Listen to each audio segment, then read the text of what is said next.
ॐ सहनाववतु सहनौ भुनक्तु सह वीर्यं करवावहै तेजस्विनावधीतमस्तु मा विद्विषावहै। ॐ शान्ति शान्ति शान्तिः। हरिः ॐ। पार्थाय प्रतिबोधितां भगवता नारायणेन स्वयं व्यासेन ग्रथितां पुराणमुनिना मध्ये महाभारतम् अद्वैतामृतवर्षिणीं भगवतीं अष्टादशाध्यायिनीम् अम्ब त्वाम् अनुसन्दधामि। भगवद्गीते भवद्वेषिणीम् वसुदेवसुतं देवं कंसचाणूरमर्दनं देवकी परमानन्दं कृष्णं वन्दे जगद्गुरुं। मूकं करोति वाचालं पङ्गुं लङ्घयते गिरिं यत्कृपातमहं वन्दे परमानन्दमाधवम्।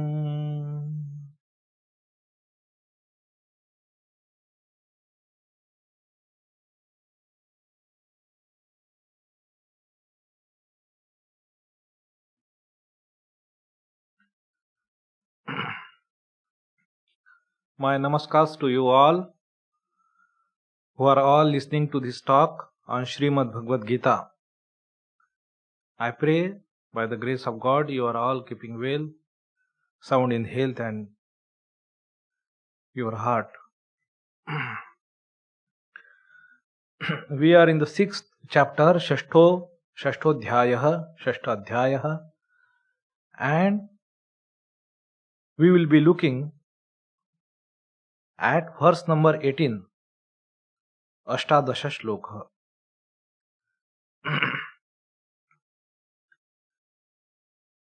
In the last class, we saw this verse number 17,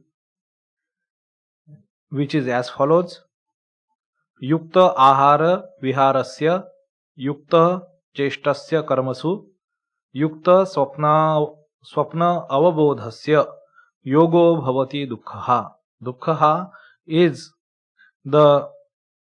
all this pain and misery, this yoga which is of the nature of bringing an end to this, ending this pain and misery, this suffering of our being. This is such yoga that will be possible, and these are this basic condition of that discipline, which is pointed out by moderation, or we can say in one way moderation in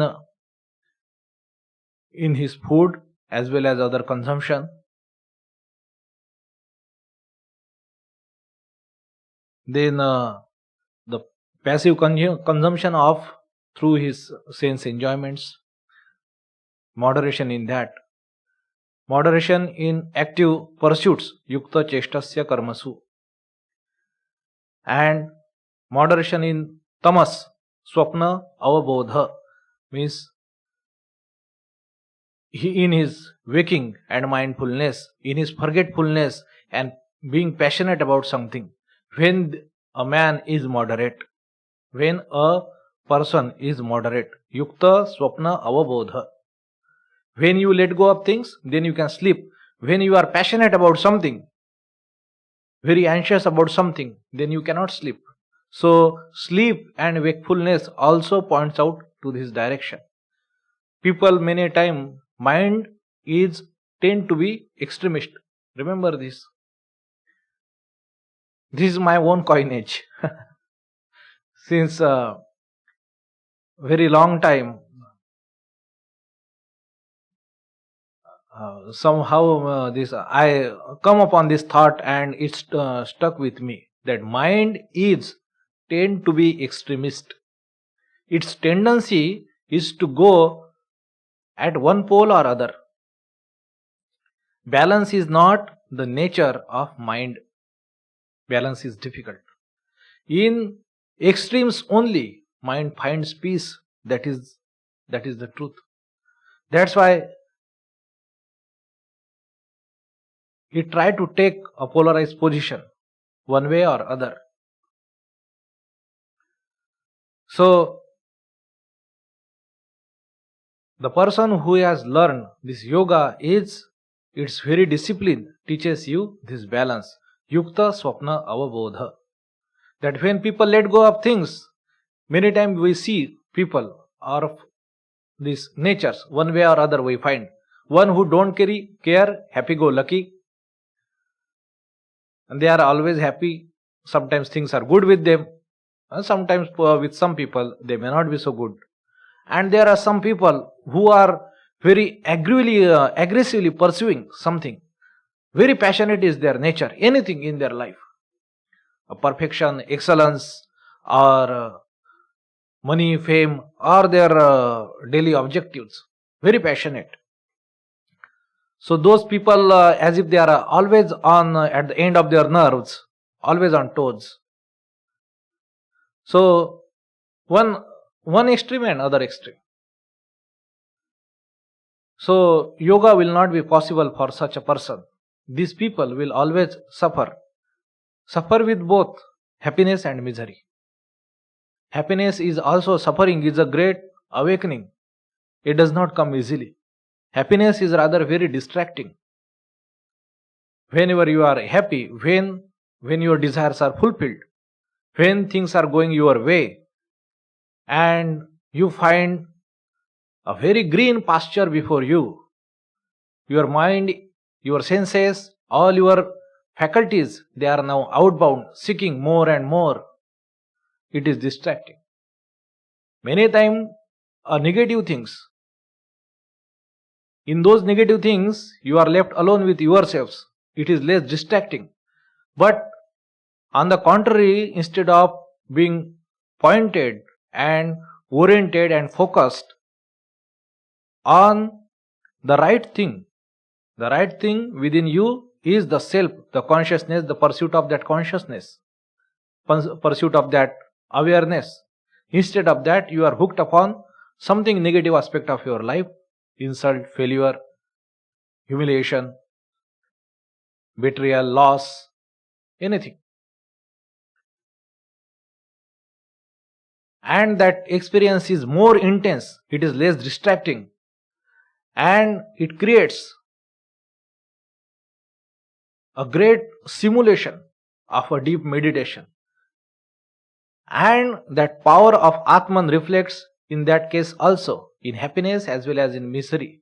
That Satchid Ananda is expressing itself in both ways. Both are its expression.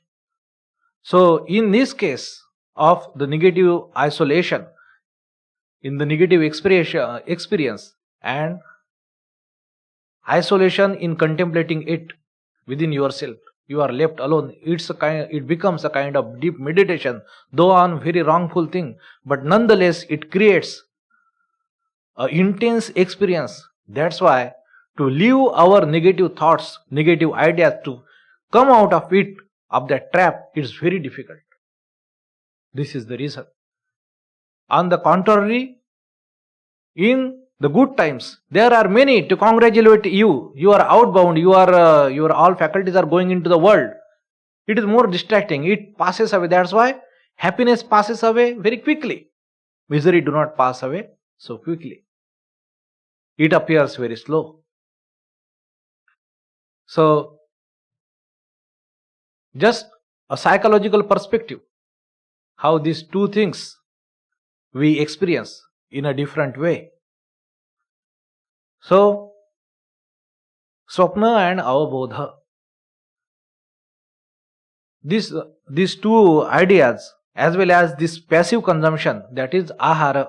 So Bhagwan Shankaracharya describes what is ahara, avrutam, whatever is taken in, that is ahara, all through your senses. Not only food is ahara, whatever is consumed by you through your senses, whatever is seen is ahara, whatever is being listened is ahara, whatever you consume by your senses, whatever you consume, what you might create within yourself, and constantly drinking it, maybe hope, maybe greed, maybe desires, maybe anger, vengeance, malice, it can be anything, and you are consuming it. Ahara. It will affect. Food is the grossest and crude and least important, as we give many times a great importance to it. Only eating good food, or so to say sattvika food, does not make you sattvic. Absolutely not. Probably it is the last contributor.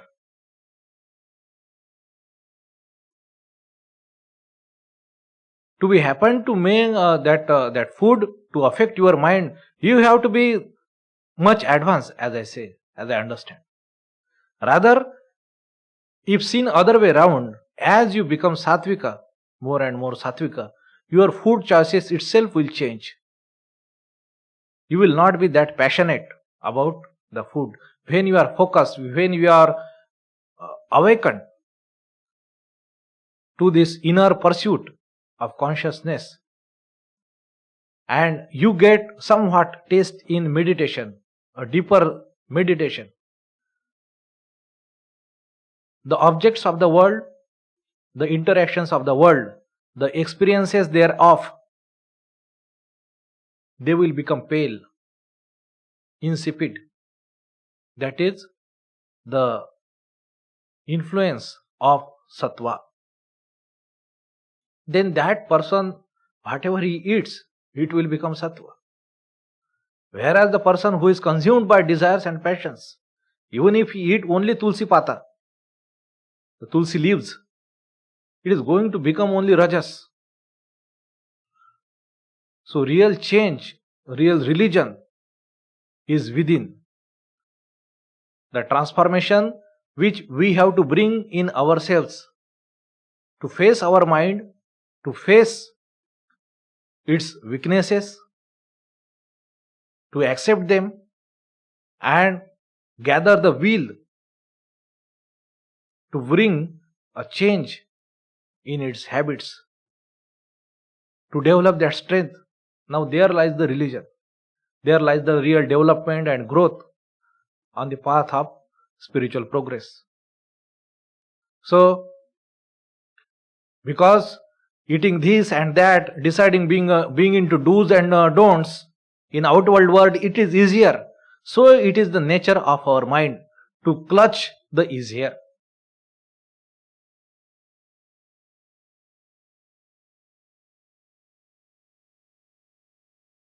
So it is to be understood in this context. So moderation in passive consumption, yukta ahara viharasya, and yukta in active pursuit, moderation. So you can take the idea of yukta in the sense of moderation. You can also take this idea in the sense of being united or being connected. Yukta, connected to the self within. You are always in that spiritual temper, spiritual attitude, spiritual mood. That's what spiritual life is. That being spiritual, it is not 2 times a day, morning 9 a.m. and evening 6 p.m. It may start with it, but it is not the end. Being spiritual is generating that spirituality, that spiritual attitude, tempering our mind toward to that tune. That is spirituality, that is spiritual attitude, that is spiritual life. So that person is connected, it established in its spirit, in that spirit he is conducting his ahara, vihara, chesta, karma and swapna and avbodha. Now that would be the idea of such a person who is connected, always seated in his spiritual seat. Not only at at the time of meditation, not only he is worshipping, not only he is in temple, but when he has the place of work, when he is commuting, when he is interacting with others, when he has to negotiate, when he has to fight, when he has to retort, or when he has to keep silent, in all those attitude, he is connected. He is seated in his spiritual seat. Yukta, that person is yukta. Such a person, what about that? To that such a person attains that yoga which brings an end to all miseries of life, all sufferings of life. Yogo bhavati dukkha.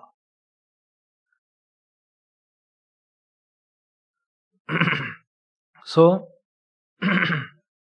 this idea, now apart from external behaviors of this kind of ahara, vihara, karmasu, chesta, swapna, that is nidra, and avabodha, jagruta avastha, which this can be externally seen, this can be externally watched, but then there are the inner qualities which has to be judged by the person himself or herself. Though they will certainly reflect in outer behavior, so Bhagavan is talking about them. Yada viniyatam chittam atmani eva avatisthate nispruha sarvakamebhyo yukta iti uchyate tada yukta iti uchyate tada. So this viniyatam, niyatam, which is discipline, viniyatam, visheshena niyatam, very nicely, very comprehensively disciplined. It is not like somebody that your own mind very grudgingly complying with your request or your will. That is not viniyatam. That is a forced mind. It will rebel. It will escape out at the first opportunity. As soon as you are indolent, you are not aware enough, you are not alert enough, you become advertent, even for a little, that mind will escape. So it is not that mind has not accepted your vision, your idea, and has not fully committed. It has not become your strength. It is still a liability. It will betray. But with so it is not with force that mind has been won. That mind has completely become one with the idea which you cherish. That your mind and two, they are not as if two different opposing forces. They have become one. That integrity, that wholesomeness is achieved. Such a mind, yada viniyatam chittam, yada when, such viniyatam, such niyatam, such controlled mind, chittam, atmani, in atman itself, avatisthate, atmani eva avatisthate, that sits within atman only, means it is focused on the inner self, the real self. In itself it is seated. It is not outgoing, outbound. It is not looking, trying to creep outside. That restlessness has completely died down, has completely dissolved, and it is drawing immense pleasure.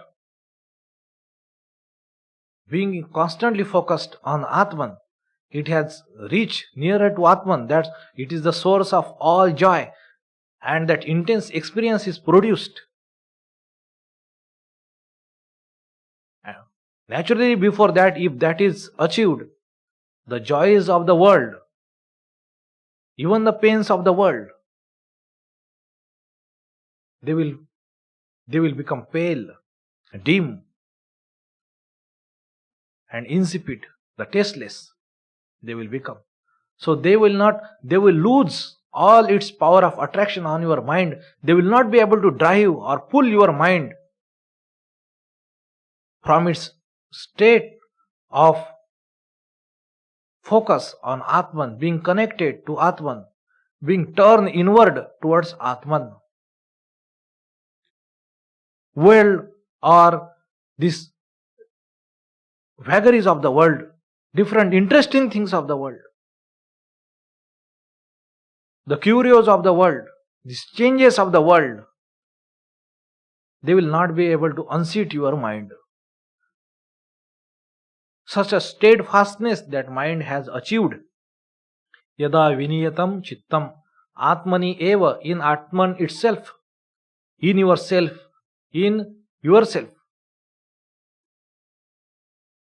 avatisthate, he is samyak tishthate. So, very properly, very nicely, he has attained, he has made his seat firm, very nicely saddled in. So, such a mind, nispruha. Spruha is ichha, vasana, akanksha, asha. It shows these connotations, spruha. It shows these connotations, these meanings of this word with respect to desires. So he does not harbor any such attitude towards anything in the world, to possess it, to have or to be. He does not harbor such ideas. Nispruha. No asha, akanksha, ichha, vasana is there. Nispruha, sarva kamebhyo. With all respect to all desires, he has become nispruha. He does not wish, with respect to these desires, he does not wish them to be, they result into one way or other. He does not wish this world or things may go one way or other. Sarva kamebhyo, with respect to all desires. That mind of such person has become totally nispriha. The world will go on its own way. Things will come or go away from him according to his prarabdha. The world has become such an illusion, a continuous flow of passing of things, and he has lost interest in it. He has attained the purpose. That person has attained the purpose. Nispruha sarva kamebhyo. With respect to all desires, he has become nispruha. He has no interest in them. Such a person, nispruha sarva kamebhyo. Yukta iti uchyate tada. That person is then called as yukta. Such a person is called as yukta. Then tada, that person yukta iti uchyate. He will be called as yukta. That person will be known as yukta, yogi, or connected.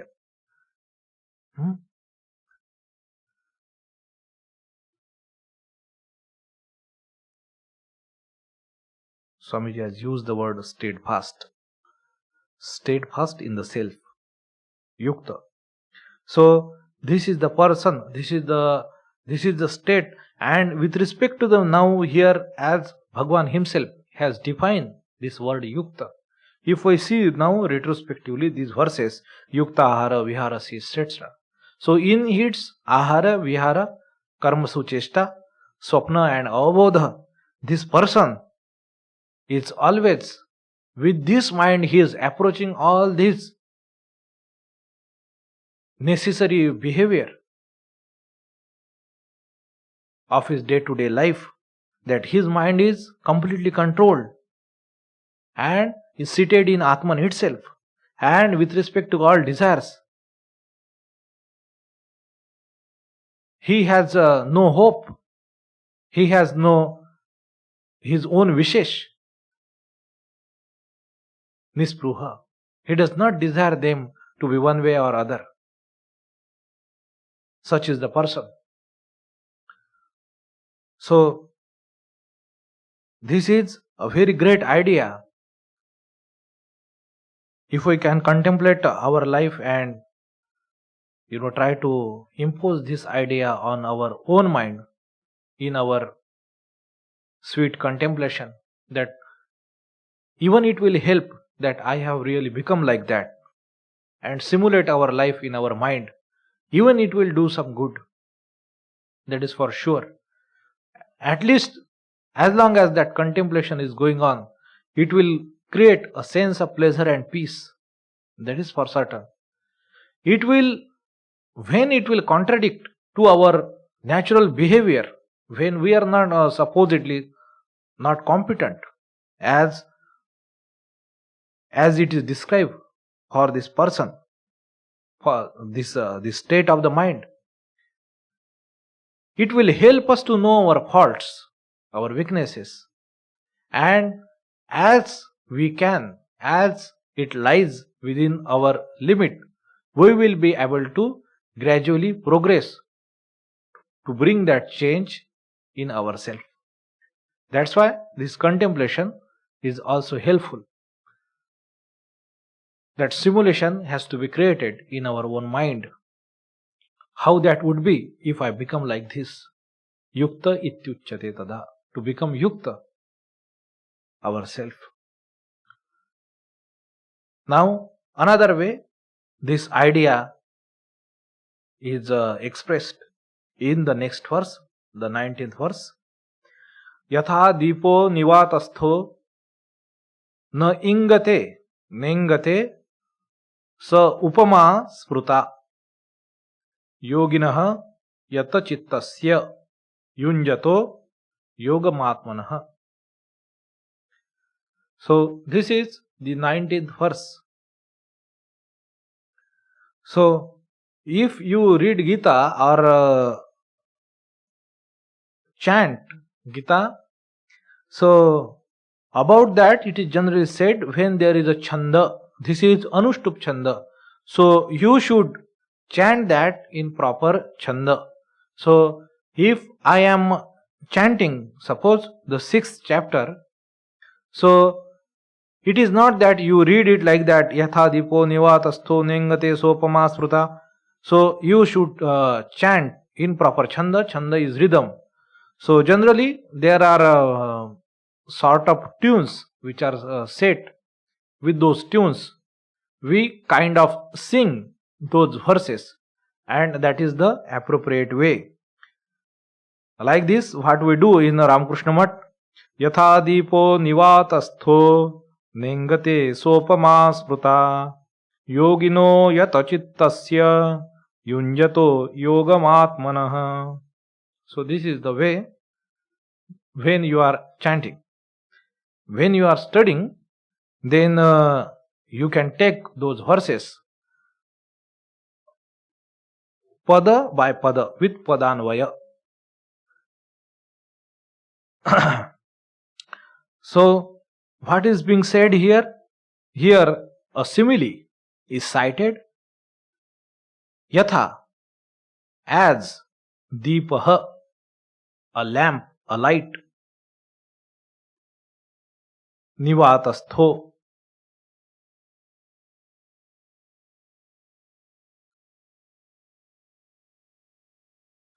yatha deepa nivata. Acha, nivata. Vata is vayu and nivata is the place where is no breeze, no air current, as if. So absolutely there would be no atmosphere, it is not being said. So because when there is a flow of air, it will flicker the flame of the lamp, isn't it? So when the atmosphere may be inside your house, when it is a protected atmosphere, there will not be current or flow of such air. So the flame of the lamp, it will remain steady, as if solidified, and it will not flicker. So that example is taken. Like yatha deepah nivatastha when it is placed in such a place when there is no breeze or air current. Na ingate, there is no wavering. Sa upama spruta, so that upama or that example, that simile is cited, that is to be remembered with respect to what? With respect to yoginaha yata chittasya, that controlled, the disciplined mind of the yogi in such a way, without flickering, without wavering, is so steadfast, solid. Yunjato, get employs, immerse itself, engages itself. Yogam atmanah, that through yoga it get connect, it engages, it immerses itself into the Atman. The mind gets connected, yunjato, it gets yoked, it gets engaged, it gets connected, immerses itself in the Atman. So, wherever you might have cited, remember this, the idea of lamp. So, that idea is cited here, it is remembered here. Like a lamp, the flame of the lamp flickers through the flow of or current of the air. A flickering is there. When we are trying to meditate, when we are trying to study, you will remember our mind also does not hold steady, and there is always some incitement, there is some provocation, and one thought or other that mind wants to cling to and go away with it, get carried away with it. That is always our experience. But on the contrary, when mind is disciplined in such a way for a long period of time, with very consistent effort, with very rigorous and intense practice, that mind results into such nature that, like the flame of that lamp which is placed in completely a safe place where there is no air current, so it does not flicker in such a way that mind of such a person, of such a yogi, with such controlled mind, it engages, it connects to the Atman through the path of yoga. Yoga Matmanaha. In that yoga, it connects to Atman.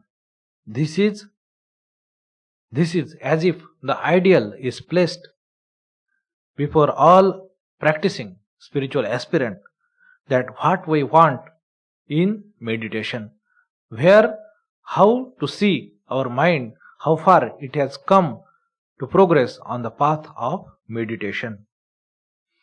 So this is the 19th verse.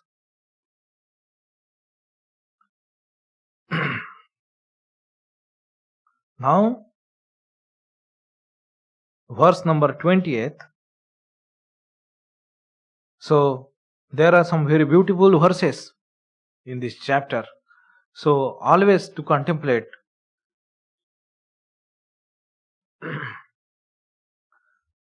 So verse number 20th. Yatra uparamate chittam niruddham yoga sevaya. Yatra chaivatmanatmanam pashyannatmani tushyati. Yatroparamate chittam niruddham yoga sevaya. Yatra chaivatmanatmanam pashyannatmani tushyati. So this is the 20th verse. So it reads as Yatra uparamate chittam niruddham yoga sevaya.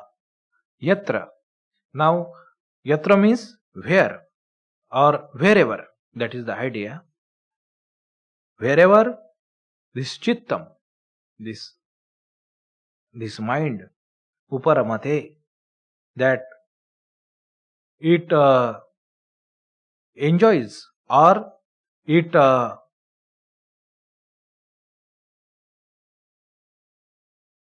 what word is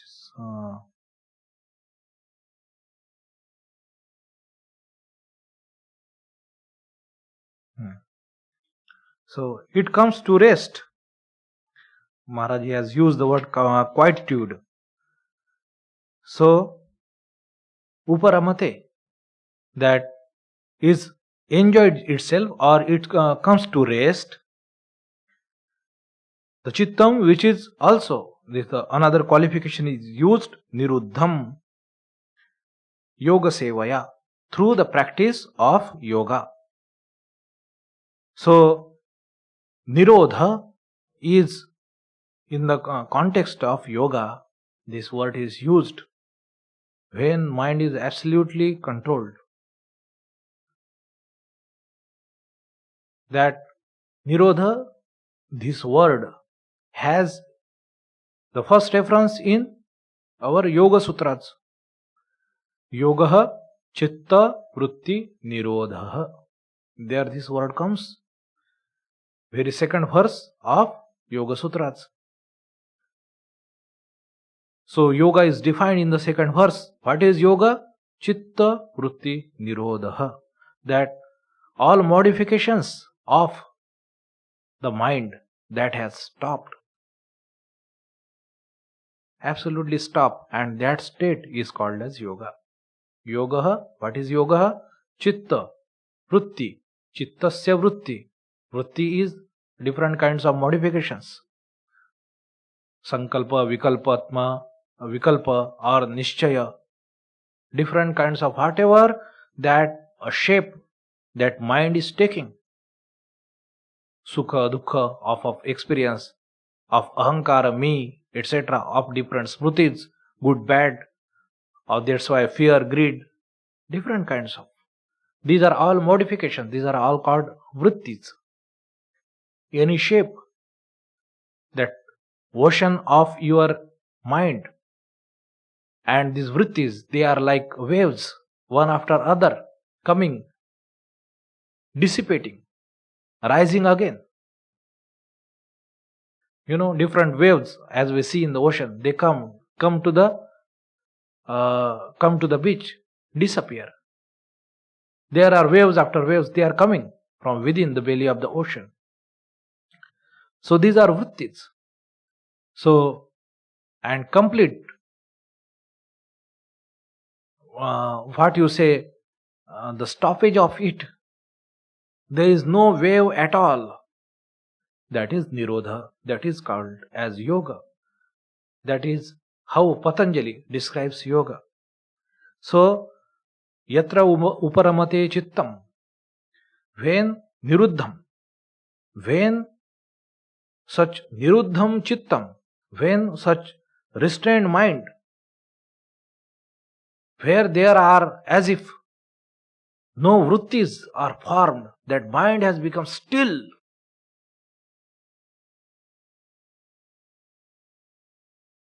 Like a concrete sheet. There are no modifications anymore. Niruddham, chittam. And it has come to rest. This is not the rest. When a mind is fatigued, when it is tired, when it goes into slumber, it is not that rest. It is really active rest. It is earned through a great tapasya, intense tapasya. That nirodha it has attained. Then that mind, with such a mind, when it has come to rest, yatra uparamate chittam niruddham. And how this is attained? Yoga sevaya, through the practice of yoga. Yatra, again, when or wherever. Yatra chaivatmanatmanam, when atmana atmanam, through yourself, by the help of yourself, you are seeing yourself within yourself. This is the word, this is the language is used. Yatra, yatra cha eva, and also yourself, with the help of yourself, atmana, instrumental case, with the help of your atman, you are seeing atman, within atman only, eva. Your mind is seeing through the help of your atman. Your atman only, and within atman only. What is how this idea to contemplate that this person is experiencing nothing but consciousness everywhere, that he has dissolved all his modifications of his mind, he has completely transformed, metamorphosed, absolutely spiritually metamorphosed. He does not see and experience the world anymore like rest of the people, rest of the world. He does not experience it. He does not witness it. He does not interact with it in that way. Yatra chaiva atmana atmanam pashyan atmani tushyati. And thus he is completely come to the highest contentment, tushyati, that santosha he has attained. So such a person, such is the state of the yogi, such is the goal, such is the epitome of the realization of this yoga, the maturity of this yoga. This is the path, this is the goal, this is the ideal. When such a mind through the practice of yoga has come to absolute, that attained that nirodha and come to the rest, when that mind is completely contented by seeing Atman with the help of his Atman, within Atman only, that he sees nothing but the self, anywhere else, nothing he experiences, anything but the self. That consciousness in, out and everywhere, permeating, covering through and through everywhere. And in that ocean of consciousness, that person as if is swimming. That is the state, that is the ideal, that is the perfection and maturity of the yoga. So, this is in a highest possible way, the best possible way, in the Bhagavan has worded the high ideal of the yoga. Yoga, as Gita puts it. We will take a break here.